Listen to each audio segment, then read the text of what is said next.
I want you to imagine what a breakthrough this was for women who were victims of violence in the 1980s.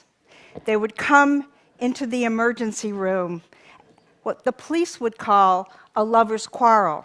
And I would see a woman who was beaten. I would see a broken nose and a fractured wrist and swollen eyes.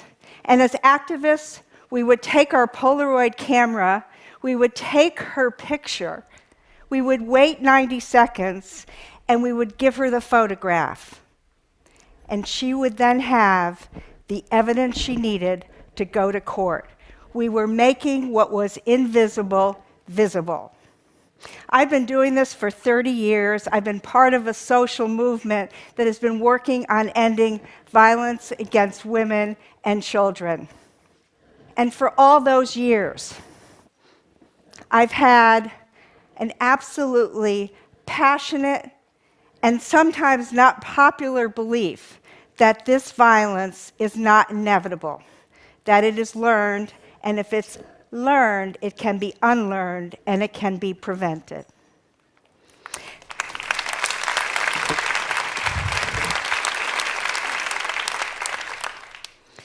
Why do I believe this? Because it's true.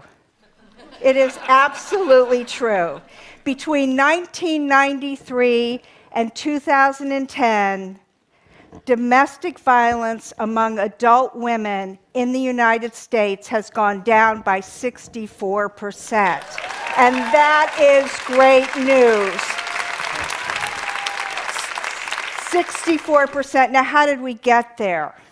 Our eyes were wide open. 30 years ago, women were beaten, they were stalked, they were raped, and no one talked about it. There was no justice. And as an activist, that was not good enough. And so step one on this journey is we organized. And we created this extraordinary underground network of amazing women who opened shelters. And if they didn't open a shelter, they opened their home so that women and children could be safe. And you know what else we did? We had bake sales, we had car washes, and we did everything we could do to fundraise. And then at one point we said, you know, it's time that we went to the federal government and asked them to pay for these extraordinary services that are saving people's lives, right? And so, step number 2, we knew we needed to change the laws. And so we went to Washington and we lobbied for the first piece of legislation. And I remember walking through the halls of the US Capitol, and I was in my 30s, and my life had purpose.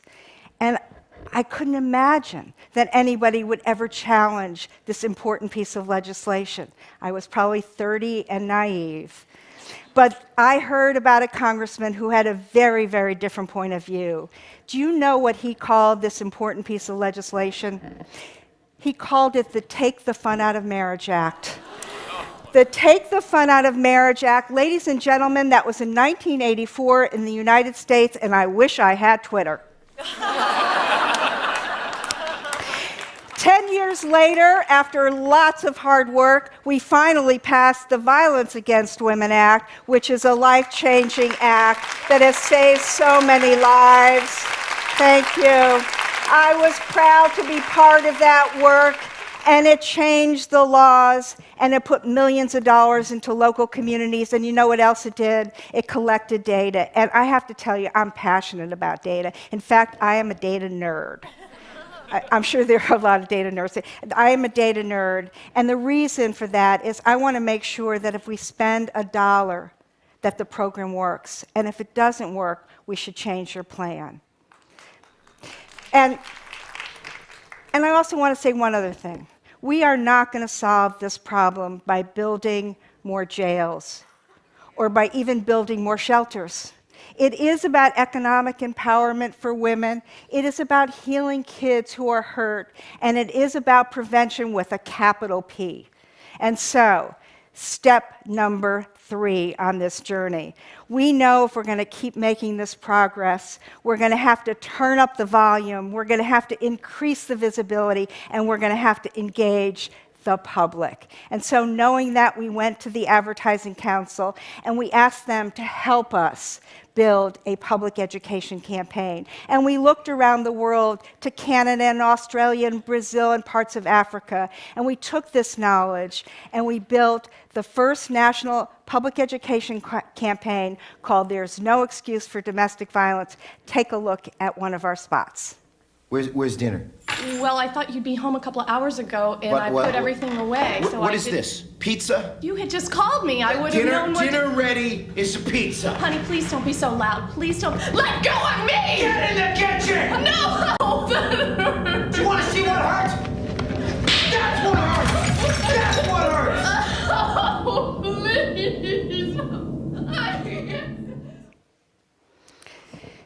As we were in the process of releasing this campaign, O.J. Simpson was arrested for the murder of his wife and her friend.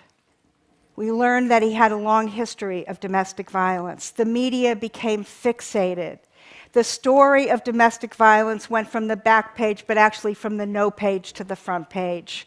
Our ads blanketed the airwaves, and women, for the first time, started to tell their stories. Movements are about moments, and we seized this moment. And let me just put this in context. Before 1980, do you have any idea how many articles were in the New York Times on domestic violence? I'll tell you, 158. And in the 2000s, over 7,000. We were obviously making a difference.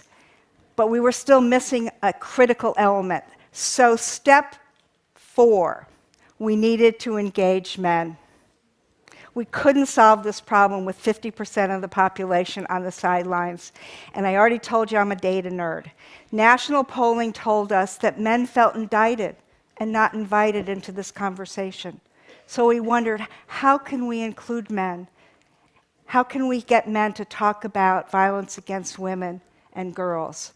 And a male friend of mine pulled me aside and he said, you want men to talk about violence against women and girls, men don't talk. I apologize to the men in the audience. I know you do.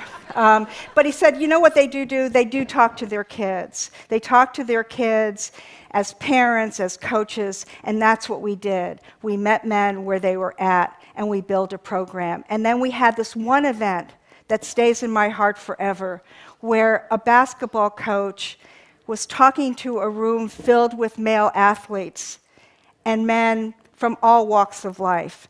And he was talking about the importance of coaching boys into men and changing the culture of the locker room and giving men the tools to have healthy relationships. And all of a sudden, he looked at the back of the room and he saw his daughter. And he called out his daughter's name, Michaela, and he said, Michaela, come up here. And she's 9 years old, and she was kind of shy, and she got up there, and he said, sit down next to me. She sat right down next to him, gave her this big hug, and he said, people ask me why I do this work. I do this work because I'm her dad, and I don't want anyone ever to hurt her. And as a parent, I get it. I get it. Knowing that there are so many sexual assaults on college campuses that are so widespread and so underreported, we've done a lot for adult women. We've got to do a better job for our kids. We just do. We have to. We've come a long way since the days of the Polaroid. Technology has been our friend. The mobile phone is a global game changer for the empowerment of women. And Facebook and Twitter and Google and YouTube and all the social media helps us organize and tell our story in a powerful way. And so those of you in this audience who've helped build those applications and those platforms as an organizer, I say thank you very much. Really, I clap for you. I'm the daughter of a man who joined one club in his life, the Optimist Club. Can't make that one up. And it is his spirit and his optimism that is in my DNA. I have been doing this work for over 30 years, and I am convinced now more than ever in the capacity of human beings to change. I believe we can bend the arc of human history toward compassion and equality. And I also fundamentally believe and passionately believe that this violence does not have to be part of the human condition. And I ask you, stand with us as we create futures without violence for women and girls and men and boys everywhere. Thank you very much.